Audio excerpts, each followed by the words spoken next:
carry your digital world with you wherever you go with you. You can start using any surface, any wall around you as an interface.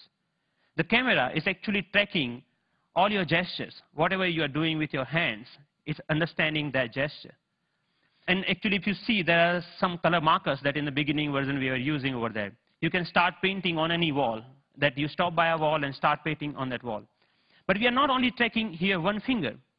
We are giving you the freedom of using all the both of hands. So you actually can use both of your hands to zoom into or zoom out a map just by pinching operation over here.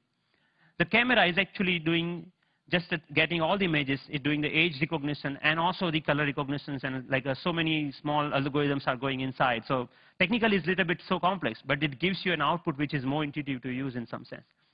But I'm more excited that you can actually take it outside. Rather than getting your camera out of your pocket, you can just do the gesture of taking a photo, and it takes photo for you, right? Thank you. And later, I can find a wall, anywhere a wall, and start browsing these photos. Or maybe, okay, I want to modify this photo a little bit and send it as an email to a friend. So we are looking for an era where computing will actually merge with the physical world.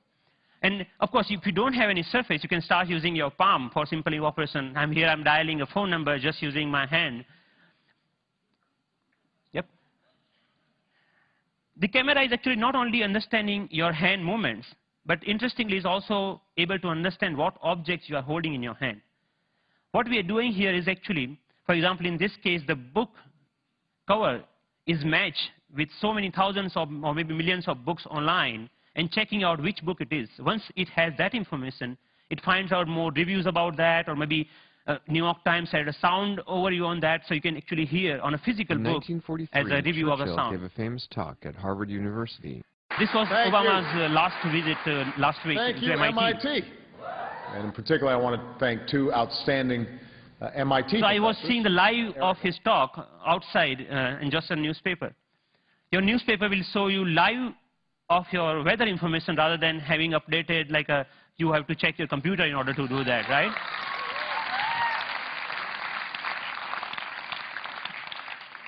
When I'm going back, I can just use my boarding pass and to check, oh, my flight has been how much delayed. Because at that particular time, I'm not feeling of opening my iPhone and checking out a particular icon. And I think this technology will not only change the way, yes, it will change the way we interact with people also, not only the physical world. The fun part is like I'm going to Boston Metro and playing Pong game inside the train on the ground, right? And I think the imagination is the only limit of what you can think of when this kind of technology merging with the real life. But many of you argue actually that all of our work is not only about physical objects. We actually do lots of accounting and paper editing and all those kind of things. What about that? And many of you are actually excited about the next generation tablet computers to come out in the market. So rather than waiting for that, I actually made my own and just using a piece of paper. So what here I did is remove the camera. All the cameras, webcam, have a microphone inside that camera. I removed that microphone from that. And that, just pinch that, like just make a clip out of that microphone and clip that to a piece of paper, any paper that you found around. So now the sound of the touch is exactly getting me when exactly I'm touching the paper.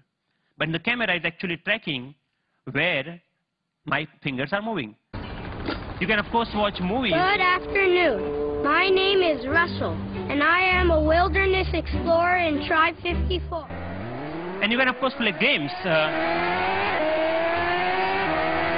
Here the camera is actually understanding how you're holding the paper and playing the car racing game.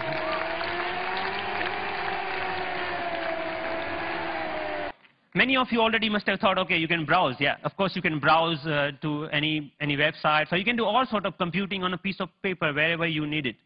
So, but more interestingly, I'm interested that how we can take that in a more dynamic way. When I come back to my desk, I can just pinch that information back to my desktop so that I can use my full-size computer. And why only computers? We can just play with papers. Like paper world is interesting to play with. So here I'm taking a part of a document and putting over here the second part of from second place. And I'm actually modifying the information that I have over there. Yeah, and then I'm saying, okay, this looks nice, let me print it out, that thing. So I have a now printout of that thing, and now, so the workflow is more intuitive the way that we used to do before, maybe 20 years back, rather than now switching between these two worlds. So as a last thought, I think that integrating information to our everyday objects will not only help us to get rid of the digital divide, the gap between these two worlds, but will also help us in some way to stay human, to be more connected to our physical world. And it will actually help us not end up being machines sitting in front of another machines. So that's all. Thank you.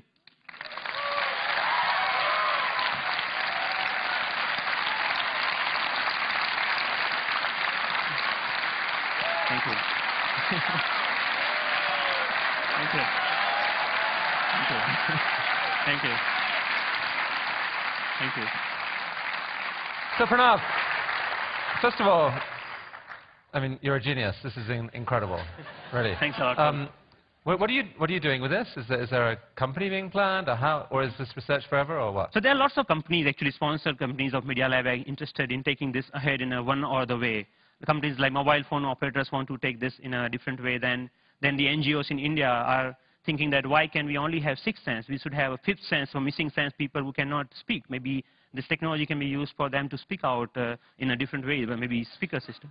I mean, what are your own plans? Are you staying at MIT, or are you going to do something with it? I'm trying to make this more available to people so that anyone can develop their own sixth sense device, because the hardware is actually not that hard to manufacture or something hard to make your own.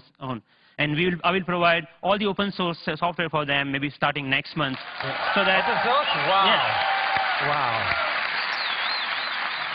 That's